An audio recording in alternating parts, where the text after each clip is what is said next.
What's up, everybody? Welcome to Episode 6, Season 2 of SportsCasters. We thank you for tuning in and hope you enjoy. Before it slows up, before the window of opportunity closes up. I came, I saw, I conquered, I'm ball. Yeah. I came, I saw, I conquered, I'm ball. Yeah. Yo, we should get 'em, so I got 'em all. Yeah. And turn this bitch into a barrier.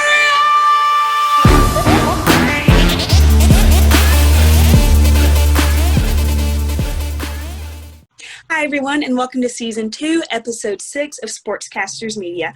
I'm your co-host, Makayla Evans, and this podcast is brought to you by Official Slim Dev Music and Rells Revenge.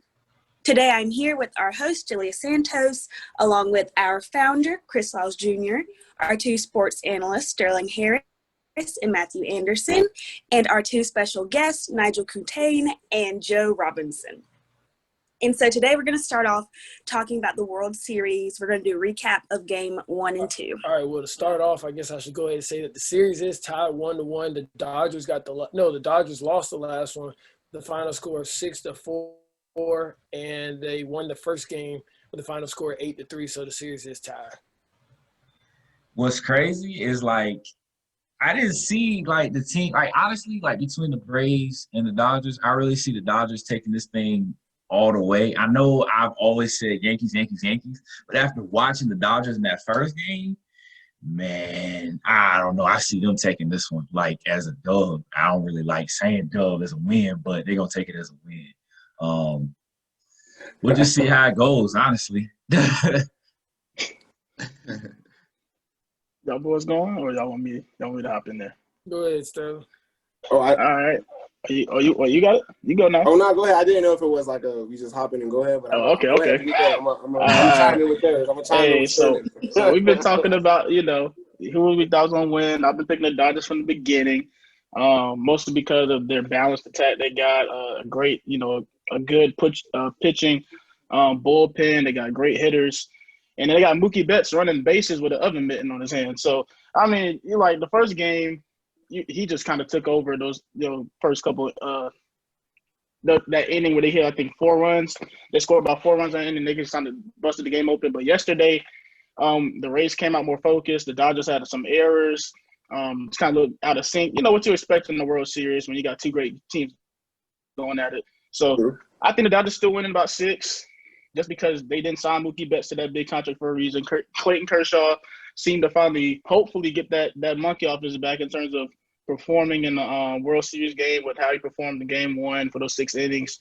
And I think they're just deeper pitching-wise, and they're more experienced. The Rays are kind of they're really young, but they're very talented. But I think the Dodgers' experience, I think this is their time finally. Yeah, reflecting on what you said. Oh, I'm sorry, my bad. No, go ahead, go ahead. And reflecting off of what you said, I'm going to add another player for the Dodgers, Cody Bellinger. He's going to have to step up as well to, close the Rays out and, get that championship. I got the Dodgers in 6 as well. Wow, so most of you guys, that's 3 Dodgers so far. I guess maybe since I'm the only one from Florida, I'll go with the Tampa Bay Rays. Oh. I do know the series is tied up 1-1 right now. It's been an interesting series. I know it means a lot to the Dodgers from LA because they haven't been there in such a long time. Kind of same thing. Fans feel the same way they felt about the Lakers. It's about time, we deserve this.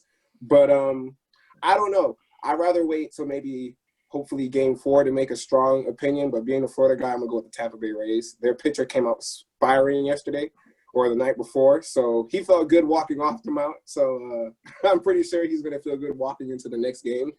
These are the last couple of games. I'm an ultra-competitive person, so I'm pretty sure both teams are going to put their best foot forward. But it's tied up 1-1 right now, so it's definitely a series. And we'll see. I can't make a definitive decision until probably Game 4. The end of Game 4, I'll probably have a better decision on who wins that. So, Nigel, did you have the Rays going to the championship series all the way?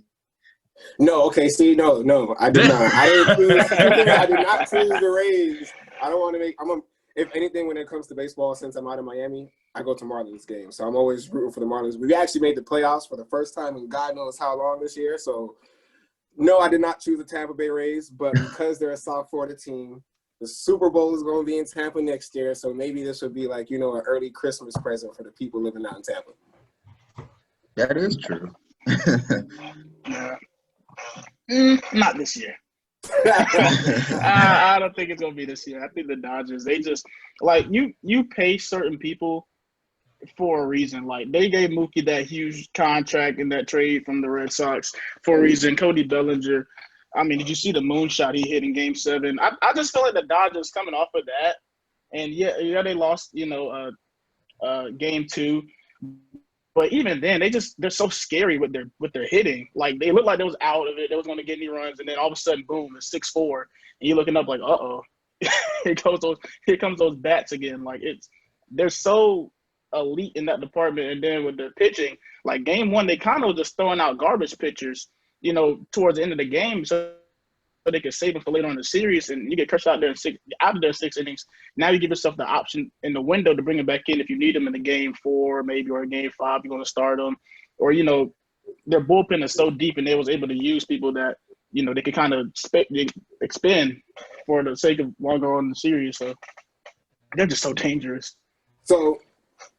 Like I said, it's hard because I'm looking at both the stats right now. I'm running the stats. Both their teams, whether it be the Rays in the American League or the Dodgers in the National League, have the most wins in their conference, or however that stands for baseball. So it seems like you got the best versus the best. So like I said, it's probably going to be a dragged out to the end. It's probably going to the last game.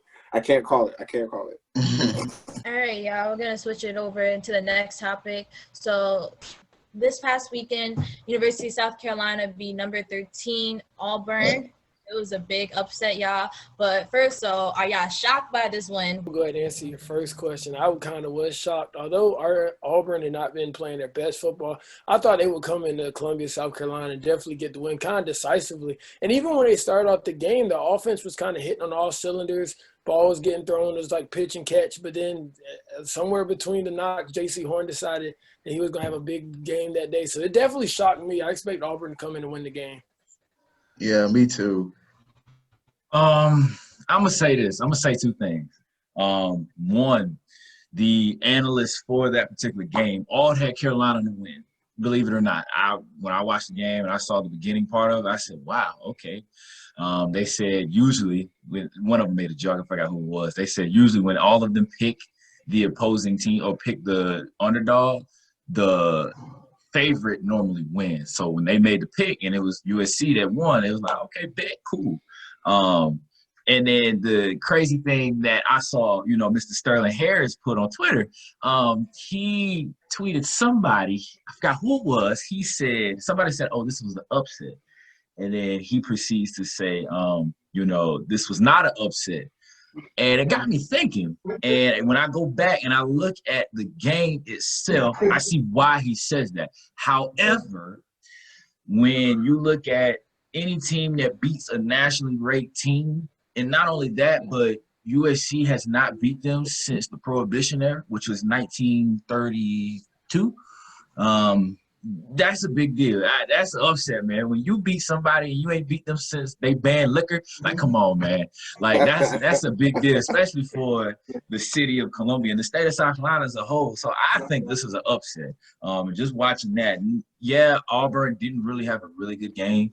I think it was, honestly, after watching that game, Auburn literally beat themselves. No disrespect to USC. J.C. Horn did his thing, and everybody else did their thing pretty much. But Auburn, they beat themselves in that game. Yeah, and going off what you were saying, Chris, and Auburn really was basically the better team. I was looking at the stats here. They had 27 first downs to South Carolina's 20. In passing, they had 481 total yards to 297 of South Carolina. So you would think, because, of the firepower what they have, you would think, they'll come out with the win or the dub, and some people may say. So it was a big upset, and congrats to South Carolina the other weekend. Let's see, can they keep that up against Georgia, I think. Oh, LSU. Yeah, LSU, there you go. LSU? Yeah, I'm sorry. Yeah, LSU. LSU will be without their starting quarterback, by the way. They'll have their backup in there. Starter, I think, is injured, if I'm not mistaken. All right, go ahead, man. That smells like a loss for LSU. Yeah, that's going to be a loss. Okay. Well, I see a lot of y'all calling this upset, but guess what? This was not upset by any stretch of the imagination. I honestly, this whole week talking to Matt, talking, a couple people, different friends I had, I was going into the week saying Carolina is actually the better football team than Auburn. And if you looked at the week before, can we all go ahead and say that Auburn should really be 1-3 because Bo Nix fumbled. Arkansas beat them. There's no reason why they should have a win next to in the win column from that game. That was a fumble. Arkansas recovered. They won that football game, right? And you look at Auburn. They have weapons, but they do not have a person to get the ball to those weapons. Bo Nix is not a good quarterback right now. He's playing horrible. I think even Kentucky should have beat Auburn in the first game of the season from watching that game. And we look at Carolina and the way they've been playing defense the last couple of weeks, forcing turnovers basically against Vanderbilt and Auburn. Bad football teams find a way to lose games. Auburn was up 9-0, whatever it was, and turned the ball over twice in their own territory, and Carolina capitalized off of that. That could attribute to why the first down margin is different. Auburn moved the ball, but ultimately they either didn't score or had to settle for field goals. If you settle for field goals like that, you're not going to win the football game, especially when you turn the ball over in your own territory. Now, the other part of Auburn's stupidity is for some reason targeting J.C. Horn 8 times. For the life of me, I do not understand why you think your guy is better than our guy, because personally I feel like J.C. Horn is a first-round cornerback, hands down, no doubt about it. And, I get, your guy is Seth Williams, and it's kind of your only option there. But if you're going to target the guy, give him some routes to actually try to break free of J.C. from. Auburn's throwing, out routes and hitches and curls, cover one coverage versus a very physical corner. Why aren't you running some stuff that Carolina ran against their cover one? We talking about mesh concepts, crossing guys, trying to get people mixed up in the shuffle, which is why Muse had a catch here. Shower have a catch here over the middle. He kind of can catch the ball and run. A lot of different things. So Auburn was finding ways to be bad, which is why they lost the game. It was the worst football team in this game. And Carolina at the same time, we could argue could be a 2-2, could be a 3-1 team themselves. They played Florida tight for 3.5 quarters. Nobody disputes that Florida is in the top 5 team possibly in the nation. They played Tennessee pretty tight. They could have had a chance to maybe drive down the field and win that game themselves. So I don't think the separation between the teams was as big as people think, just based off the rankings, because as I've said this whole year, rankings are pretty much fake this year until the Big Ten and Pac-12 get involved, because we had Miami ranked freaking 5th in the nation, and everybody knew they was the top 5 team. North Carolina followed with it and went to Florida State and said, I'm gonna drop an egg on this one too. So rankings aren't really the biggest deal here. And even when you talk about the time span between the 2 wins, I mean, Auburn doesn't play Carolina but for every 5-6 years anyway. So it's kind of weird to judge. It's not like his SEC East opponent like Kentucky beating us from like 1938 to 2020. This is like an SEC West team that you barely play. So the opportunities there aren't, as prevalent. The last time I think we played Auburn was the year after Cam Newton, and we lost that game because Garcia was high, I think, during the game. So, we can go on for recess. But, I mean, even though they're in different divisions, it still is a big deal, because it's like at the end of the day, okay, so let's say me and you play one-on-one basketball, and we only play each other every now and then. If at the end of the day, if every single time we played since way back when, you always won, and just now I get the win, I'm gonna take that into account, because it's like I haven't beaten you since we first started, and all the times. I mean, it definitely means something. It definitely means something. But here's the thing, though. Me and you playing are different from that Auburn team playing and this Auburn team playing.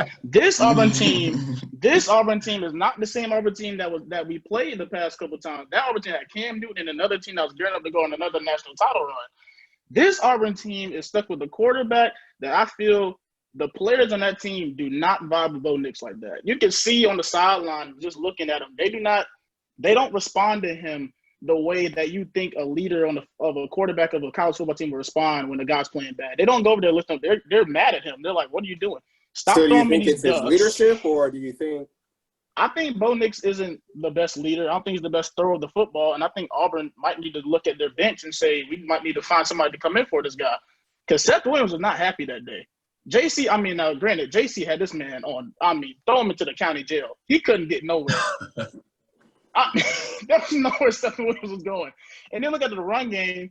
The run game was popping early for Auburn, but I always felt like Carolina's defense is kind of underrated in terms of the run aspect. After the Tennessee game, they was really good versus Florida and Vanderbilt in terms of getting their guys in their holes, and Ernest and Damani Staley and Jordan Burks coming and filling. Like, they was I had great confidence in Carolina's run defense. It was what's going to happen on the back half. And when you see JC fall around that guy, you can go ahead and just X him off, just put him off the depth chart. Yeah, just throw that away. JC's on him. Forget about it. But, they said, you want to throw it to him 3 times. Okay. Like some dummies. So you got to test it. You can't just looking at matchups. I feel like just looking at the matchups, I did not think that Auburn was the better football team than Carolina top to bottom. I didn't think that way. I thought it was going to be a close game. The better team was going to find a way to win, and Carolina found a way to win. So coming into the game, did you have Auburn winning? Because honestly, I had Auburn winning just because if you're looking at it from a stat, you're looking at it just on paper, like, yeah, they're going to win. But eye test is like, okay, yeah, this is something totally different. Nah, eye test, from the way we was running our offense, how balanced it was, and how the defense was playing, especially on third downs, which is what led to most of those field goals. You can ask Matt. I told Matt, look, I really think we're going to win this game, but I'm not going to say it because I don't want to jinx it. Because the minute you go, yeah, we win this game, oh, snap, Carolina go out here, lay an egg. We looking like, well, they should have beat them. But you can ask Matt, that whole week we was talking about, I was like, I really think we're the better football team. Like, we're actually a better football team than Auburn. They're not going to be able to do the stuff they think they're going to do. And we should beat them, but I didn't want to say it because I actually want us to win the game. So, me and him at the exact opposite standpoint. Because, see, I was thinking how the Auburn started the game. They're just able to hit the guys on 5 outs, 10 outs. They're going to do that the whole game. Carolina coaching probably mess up some stuff too. And it was just going to be Bo Nix, coming out party. And that he would have gotten the wake-up call last week against Arkansas, but it just kind of starting to seem like that's going to be their team this year. Because I had Auburn up there with probably the Georgias, and I was thinking, okay, coming out of the SEC West this year, Bama might be down a little bit. I didn't know how the receiving core was going to stack up. And then I was thinking LSU wasn't going to have a good year, so it was going to be between Alabama and Auburn, and the Iron Bowl might decide who goes to the SEC championship game. I was sadly mistaken, and it's going to be Bama. We're going to keep this thing moving. It's Bama and the rest of the SEC West. Yeah. All right, y'all, we're going to switch it over to the NFL. So we've been talking about the past couple episodes about, our Super Bowl contenders, and we want to know if anything has changed. So we're coming into week 7 of the NFL. So what do y'all think? Has your thoughts been changed about your Super Bowl contenders, or what are y'all thoughts so far? Mine changed drastically, but I'm going to let everybody else go ahead. What was it before?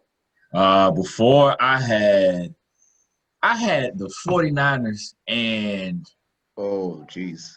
Yeah, I had one of the picks I had was like the 49ers versus, I'm trying to think, like the Patriots or maybe the Ravens. It was the 49ers versus Ravens. Those two I had.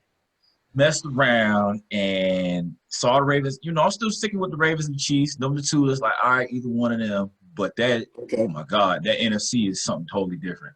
I'm going with the Seahawks. I know Sterling probably looking like I told you, but I'm going with the Seahawks because after I'm watching them boys and watching how Russell plays, I think it'll come down to, and it could come down to 3 teams. It could come down to either Green Bay. What about Tampa Bay? I was about to say Tampa Bay, or it come down to the Seahawks. It come down to them 3. Them 3 is going to either come out and be Super Bowl. You don't have the Vikings in that window at all? Oh, almost cussed. No. Nah, Kirk killed that one for me. Jesus. No, it's still time to turn it around. Dalvin Cook is still one of the top premier rushers in the league at the current moment, and Kirk can possibly still turn us around. Ain't Dalvin Cook Jefferson was a great pick. Ain't Dalvin Cook hurt? Yeah, I think okay. Yeah, he hurt. Hey, now y'all coming out of the AFC, do y'all like Kansas City? Do y'all like this? Anybody like the Steelers maybe be able to beat them, or the Ravens? Ooh, I believe the Ravens. I believe the Ravens have a good chance, and because I mean, Ravens defense is just so deep. I mean, Calais Campbell, Marlon Humphreys, And you can't even Yannick say his name. Ngakoue, I think. They Yeah, just him. traded for Ngakoue. Yannick They just traded for Ngakoue. Ngakoue, Yeah, I mean, they're just so To the deep, and defensive then line, they yeah. have like too many weapons like on offense. Mark Andrews, Lamar can do it by himself. I was going to ask you, have you heard the speculations of maybe Des Bryant possibly going somewhere like to the Ravens? I heard Is that- something about the practice squad pickup, right? Yeah, exactly.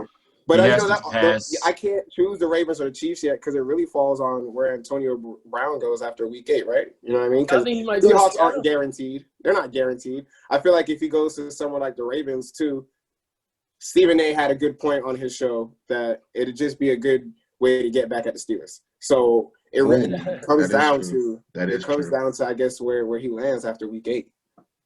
It's hard to choose a Super Bowl contender right now. I'm trying to figure out I didn't even think about that. Him going to the Ravens. Do they think that the locker rooms will be able to handle him? What y'all think? Will be able to handle Antonio coming in? See, it all depends because it's like you just got rid of a guy who was locker room problem. So it's like, man, I don't know how Des Bryant gonna be. I don't want to, make it seem like he still is the same person. He may come in, be a whole different person. Same way Antonio, they may come in, be a whole different person. I don't know. That's just a gamble that the Ravens gonna have to take. If they really want to contend for that Super Bowl title, they're gonna have to take that chance.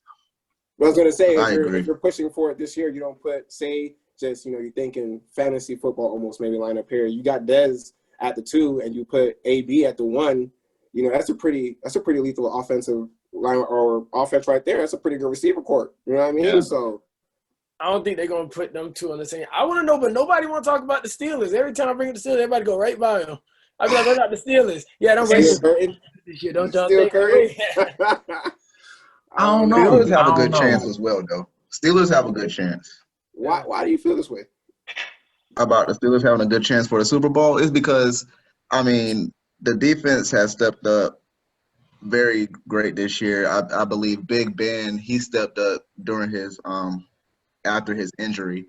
And looking at their receiving core and Juju Smith-Schuster, James Washington, and now the uprising rookie and Chase Claypool, they really do have a great chance in going deep in the playoffs and possibly going to the Super Bowl, and possibly could win it all. So do you see them beating the Steelers? Do you see the Steelers beating the Ravens when that time comes? Because let's be honest. Yeah, I think they might have the defense. Right now, the honest goal is build a team to beat Kansas. You think that offense can stop Kansas's defense? But I think that they got a good defensive backfield for the Steelers. I really do. And they can get a pass rush on Patrick Mahomes, too. Yeah. Because they got guys. But I know they just lost their linebacker. I forgot his name. But I was about to bring that up. I loved the Steelers, and then Devin Bush just tore his ACL. Yeah. Oh. Devin Bush was so important for that football team. Even just being 5-0, he was a game changer from the inside linebacker position. Now, I don't know who you can fill in there that, was playing as confident, can fill in where he was at. But Devin Bush was huge for the Steelers. But I will say this. You need that run game. If you try to go deep, but they're so fundamentally sound up front with Hayward, Tuitt, and Watt. And Watt, Watt could be a defensive player of the year any year, it feels like at this point. And Dupree, same thing. But the thing with my Super Bowl picks are still Seahawks, Ravens. That's been my pick from the get-go, mainly because Russell Wilson's the best quarterback in the league. I will continue to say that, and I'm going to stay on that hill forever. He's the best quarterback in the league. Now? He is better than Patrick Mahomes. He's been better than Patrick Mahomes. Patrick Mahomes never better than him. Difference. But but the thing with the Steelers this year that's different from other years where I wouldn't pick them to win is that this year specifically they have more with Minkah Fitzpatrick being that dude he is back there. They have more flexibility to run more man-to-man coverage stuff. And usually when you play the Chiefs, you kind of need some guys on the outside that can hold up long enough for a pass rush to get there. You can't play zone against them because Hill's going to sit in the zone, Watkins going to sit in the zone, Hartman's going to sit in the zone, Kelsey, they're going to find areas to sit. And Andy Reid's going to find feel that way with the Kansas City Chiefs adding Le'Veon Bell, who hasn't, gone premier, hasn't shown all of his tools or what he's capable of through that offense yet. You still feel that way? I do feel that way, but that's because I don't feel that the Chiefs are going to make it to that stage. I think if matchups work out the way I think they may, they're going to have to play the New England Patriots, with Cam Newton, and they're going to lose that game. I personally feel like the Patriots is the Patriots and the Ravens, as bad as the Ravens have played against the Chiefs. The Patriots and the Ravens are the two matchup nightmares for the Chiefs for two reasons. One, they run the ball like crazy, and time possession is crucial in the playoffs. Two, they can both play man coverage out of their mind. So now with the Ravens adding Ngakoue, that's another pass rush to get to Mahomes. Patrick Queen's been playing amazing this whole year. Marlon Humphrey is the top 3 corner in the league. And with the way that Lamar Jackson can run that football with the Ravens and control time of possession, and the way that Cam Newton can control the time of possession, whether throwing, running the ball, how the Patriots play, that's just the matchup, my nightmare. The Chiefs, I don't think they really like having to play them that much. And I feel like it's just the Ravens' breakout year personally. And with the receiving core, y'all brought up Dez and AB. Don't get AB. Keep Dez, because the thing I'm seeing lost is 2 games to Pat Mahomes already, though. It's fine, but here's the reason why you keep Dez Bryant. That sits at the back of your mind. Here's the reason you keep Dez Bryant. For Lamar Jackson, we know he's not the best thrower, but I don't believe in this stuff that he can't throw the football. Lamar Jackson has given his guys plenty of times to catch footballs in big games, and they just want to sell him for some reason. But Dez Bryant is a big target that when you do that power read option, you got to throw it to one spot. It's like the same thing with Cam when he had Benji and Funches. It's a big target on one slant route. Yeah, Calvin Benjamin, you could just throw that thing up there. But Dez Bryant is better, though. So I'm saying, like, he can deliver. That's a window he can fit that ball in. And then I think Devin Duvernay is going to come. Well, that's if Dez comes back. Devin Duvernay is going to be the guy at the end of the year, I feel like, that turns into like what Debo was for the 49ers. He's going to be that next guy to really take off as an outside X receiver, and then you just let Hollywood fly, Snead fly, and the other little speedster fly. So you trust Willie Snead, though? Do you really trust him? No. I don't, but I'm saying that's why you keep Dez. Dez is a better over-the-middle target for Lamar to hit because he's bigger than having to throw that thing to Willie Snead and Hollywood. You want them guys stretching the field vertically. That's what you want those guys to do. I'm not against it. I'm just saying I know it's tough, especially since they're the reigning champions. They think they're going to three-peat in their heads. They got tons of confidence in Kansas City. So whoever's going to knock them out is definitely going to have to bring it. Nobody mentioned the Saints, though. Like, nobody feels like the Saints are No. The Saints. No, I think the Saints are coming. I think they're coming. I haven't give up on them yet. They're coming. Even me as a Panthers fan, I'm a little biased. I'm throw that out there. I'm a little biased. No, I don't see them getting anywhere past. They signed Michael Thomas to that contract for no reason now. Yeah, whatever. Great spot to wrap it up, don't you think? I just want to thank you guys for listening today to SportsCasters. I want to thank Chris, Sterling, Matthew, Jalia, Joe, and Nigel for coming on today and talking all things sports. So as always, this podcast is brought to you by Official Slim Dev Music and Rells Revenge. So we hope to see you guys. Hope you guys tune in next week for episode 7, season 2 of SportsCasters.